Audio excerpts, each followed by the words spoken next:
Hello, ജുജുമാസ് kitchen ട്രിക്സിൻ്റെ പുതിയൊരു വീഡിയോയിലേക്ക് എല്ലാവർക്കും സ്വാഗതം. കഴിഞ്ഞ വീഡിയോയിൽ നമ്മൾ പൈനാപ്പിൾ വെച്ചിട്ടുള്ള 4 റെസിപ്പി എന്ന് പറഞ്ഞിട്ട് 2 എണ്ണമാണ് റെസിപ്പി കാണിച്ചത്. അപ്പോൾ ഈ വീഡിയോയിൽ നമുക്ക് ബാക്കി 2 റെസിപ്പിയും കൂടെ കണ്ടാലോ. നമ്മുടെ വീട്ടിൽ ഉണ്ടായ പൈനാപ്പിൾ വെച്ചിട്ടാണ് കേട്ടോ നമ്മൾ ഈ റെസിപ്പീസ് എല്ലാം ഉണ്ടാക്കിയിട്ടുള്ളത്.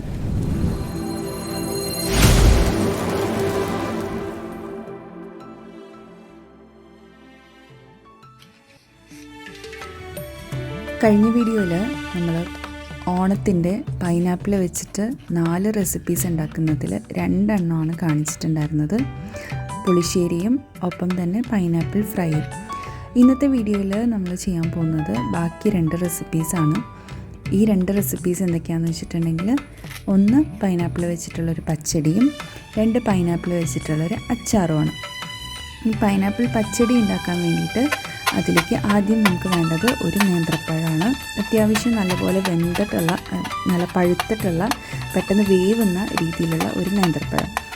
ആ നേന്ത്രപ്പഴത്തിനെ ഇതുപോലെ 2 ആക്കിയിട്ട് നെടു കട്ട് ചെയ്തിട്ട് ചെറിയ സ്ലൈസസ് ആയിട്ട് കട്ട് ചെയ്തെടുക്കുക. ഇനി ഒരു പാൻ വെച്ച് അതിലേക്ക് ഈ നേന്ത്രപ്പഴവും 1 ഗ്ലാസ് വെള്ളവും ഒപ്പം എരിവിനാവശ്യമായിട്ടുള്ള പച്ചമുളകും കൂടെ ചേർത്തിട്ട് അതിനെ ഈ പഴത്തിന് നല്ലപോലെ ഒന്ന് വേവിച്ചെടുക്കുക. അതിലേക്ക് നമുക്ക് കുറച്ച് മുളക് പൊടിയും കൂടെ ചേർത്ത് കൊടുക്കണം. പിന്നെ കുറച്ച് മഞ്ഞൾപ്പൊടി ഇട്ട് കൊടുക്കാം. ആവശ്യത്തിനുള്ള ഉപ്പ് ചേർത്ത് കൊടുക്കാം. നല്ലപോലെ ഒന്ന് മിക്സ് ചെയ്തിട്ട് അടച്ചു വെച്ച് വേവിച്ചെടുക്കാം.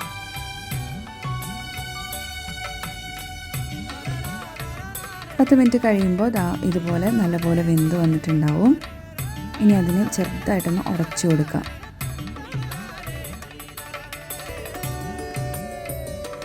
അടുത്ത സ്റ്റെപ്പ് എന്ന് പറയുന്നത് പൈനാപ്പിൾ നമ്മൾ ചെറുതായി കട്ട് ചെയ്ത് വെച്ചിട്ടുണ്ട്. അത് ഒന്ന് ഗ്രൈൻഡ് ചെയ്തെടുക്കാം. ഭയങ്കരമായിട്ട് അരഞ്ഞു പോകണ്ട, ഒന്ന് ഗ്രൈൻഡ് ചെയ്തിട്ട് ഇതിലേക്ക് ചേർത്ത് കൊടുക്കാം. അപ്പോൾ വേഗം വെന്ത് ഈ പഴവുമായിട്ട് മിക്സായിട്ട് കിട്ടും. അതിന് വേണ്ടിയിട്ടാണ് ഒന്ന് ഗ്രൈൻഡ് ചെയ്തിട്ട് എടുക്കുന്നത്. ഇനി ഇതും നല്ലപോലെ ഒന്ന് മിക്സ് ചെയ്തെടുക്കാം.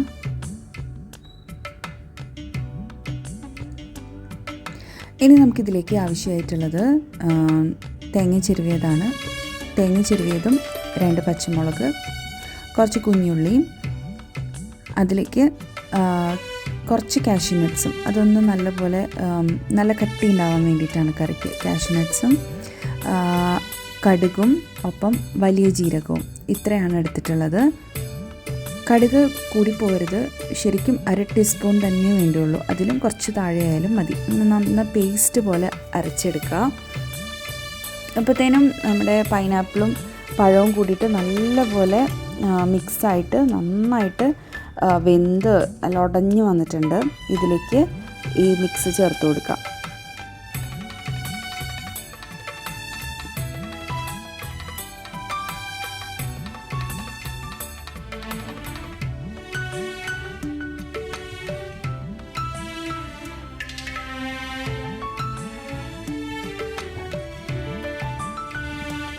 നല്ല കട്ടിയുള്ള തേങ്ങ പേസ്റ്റാണ് ആഡ് ചെയ്ത് കൊടുക്കുന്നത് കേട്ടോ.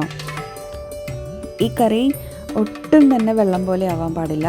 ഇലയിൽ വിളമ്പുന്ന സമയത്ത് അതങ്ങനെ അവിടെ ഇരിക്കുന്ന പോലെ ആയിരിക്കണം ഈ കറിയുടെ ഒരു ടെക്സ്ചർ.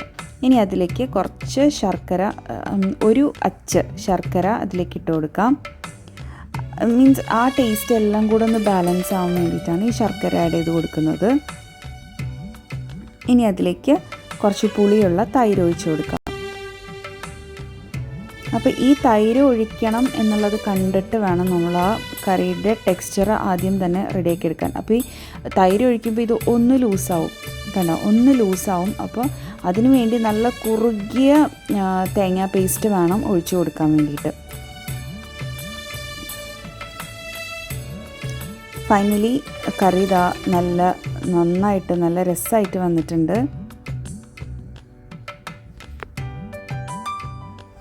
പുളി കുറച്ച് കുറവാണെന്ന് തോന്നിയുകൊണ്ട് ഉമ്മ കുറച്ചും കൂടെ തൈര് അതിലേക്ക് ആഡ് ചെയ്ത് കൊടുത്തിട്ടുണ്ടായിരുന്നു. നിങ്ങൾ തുടക്കത്തിൽ തന്നെ നല്ല പുളിയുള്ള തൈര് തന്നെ ഒഴിച്ചു കൊടുക്കുക കേട്ടോ. ഒരു പുളി ഉണ്ടെങ്കിൽ തന്നെയാണ് ഈ പച്ചടിക്ക് നല്ല ഒരു ടേസ്റ്റ് ഉണ്ടാവുള്ളൂ.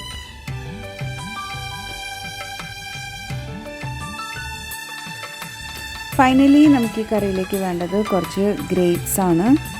കറുത്ത മുന്തിരിയാണ് ഇതിലേക്ക് ആഡ് ചെയ്ത് കൊടുക്കേണ്ടത് കേട്ടോ. ഇനി ലാസ്റ്റ് വറവിടാൻ വേണ്ടിയിട്ട് അതിലേക്ക് വെളിച്ചെണ്ണ ഒഴിച്ചിട്ട് കുറച്ച് കടുക് പൊട്ടിച്ച് വറ്റൽമുളക് ആഡ് ചെയ്ത് കറിവേപ്പിലയും കൂടെ ചേർത്ത് കൊടുക്കാം.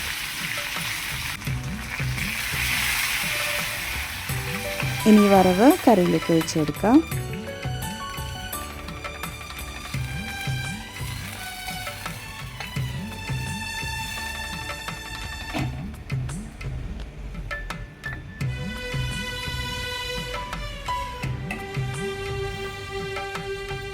ഇങ്ങനെ നമ്മുടെ പൈനാപ്പിൾ പച്ചടി റെഡി ആയിട്ടുണ്ട്. കണ്ടോ, നല്ല കട്ടിയുള്ളൊരു കറിയാണ്.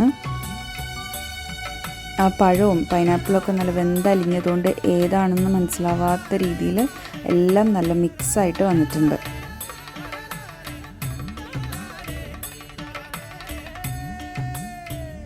ഇത് സദ്യയിലെ എൻ്റെ ഏറ്റവും ഫേവറേറ്റ് ആയിട്ടുള്ള ഡിഷാണ് ഈ പൈനാപ്പിൾ പച്ചടി.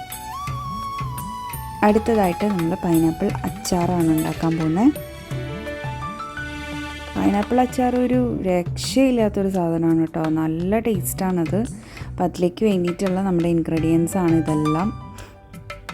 ഇഞ്ചി, വെളുത്തുള്ളി, പച്ചമുളക്, വറ്റൽമുളക്, കറിവേപ്പില, പിന്നെ ബാക്കിയുള്ള സാധനങ്ങൾ കാണിച്ചു തരാം. പാൻ വയ്ക്കാം. അതിലേക്ക് വെളിച്ചെണ്ണ ഒഴിച്ച് കൊടുത്തിട്ട് കടുക് പൊട്ടിച്ചു.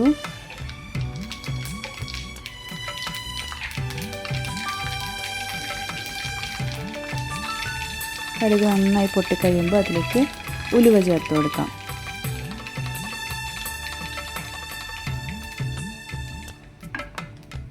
ഇനി പച്ചമുളക് വട്ടത്തിൽ അരിഞ്ഞിട്ട് അത് ഇട്ട് കൊടുക്കാം. പിന്നെ വേണ്ടത് വെളുത്തുള്ളിയാണ്. വെളുത്തുള്ളി, കറിവേപ്പില, ഇഞ്ചി ചെറുതായി കട്ട് ചെയ്തത്, ഇതെല്ലാം ഇട്ടിട്ട് നല്ലപോലെ മൂപ്പിച്ചെടുക്കണം എണ്ണയിൽ.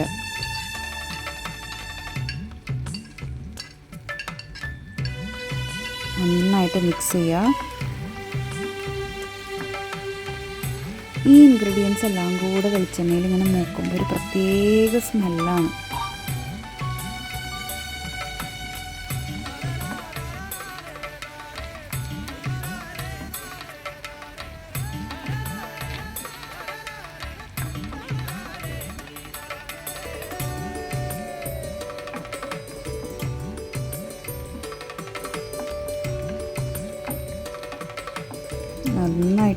നന്നായിട്ട് മൂത്ത് വരണം അച്ചാറിലേക്ക് വേണ്ടിയിട്ട്.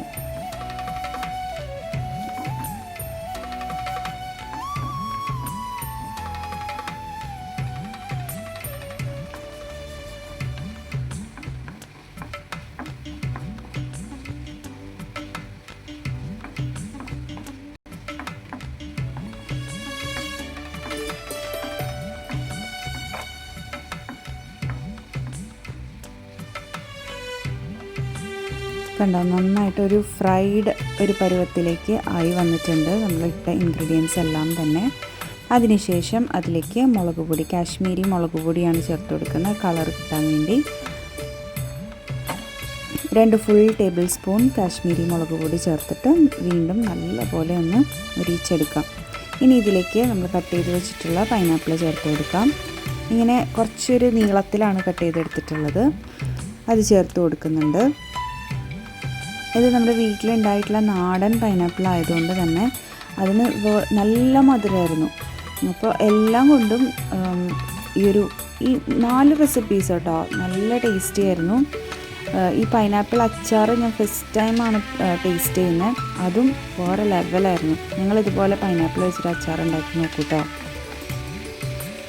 അതിലേക്ക് ആവശ്യത്തിന് ഉപ്പ് ചേർത്ത് കൊടുത്തിട്ടുണ്ട്. ഇനി എല്ലാം നല്ലപോലെ ഒന്ന് മിക്സ് ചെയ്തെടുക്കാം.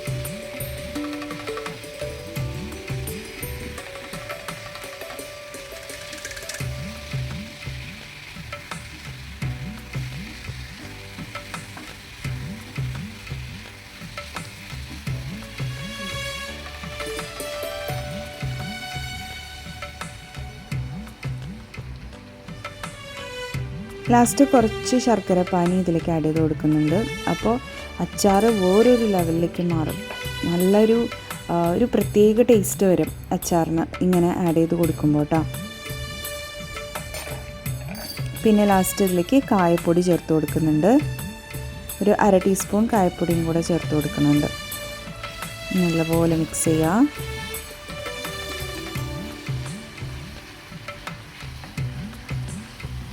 ഇതിപ്പോൾ അച്ചാർ ഇങ്ങനെ അച്ചാറുണ്ടാക്കി ഞങ്ങളുടെ വീട്ടിൽ ആ ഒരു ദിവസത്തേക്ക് ഉണ്ടാവാറുള്ളൂ. പക്ഷേ നിങ്ങൾക്ക് കുറച്ച് അധികം ഉണ്ടാക്കിയിട്ട് സ്റ്റോർ ചെയ്ത് വെക്കണം എന്നുള്ളവരാണെന്നുണ്ടെങ്കിൽ കടുകും ഉലുവയും കൂടിയിട്ട് നല്ലപോലെ ഒന്ന് വറുത്ത് പൊടിച്ചിട്ട് അച്ചാറിലേക്ക് ചേർത്ത് കൊടുക്കുകയാണെങ്കിൽ പൂപ്പൽ വരാതെ കുറേ നാൾ അച്ചാർ സ്റ്റോർ ചെയ്യാൻ പറ്റും.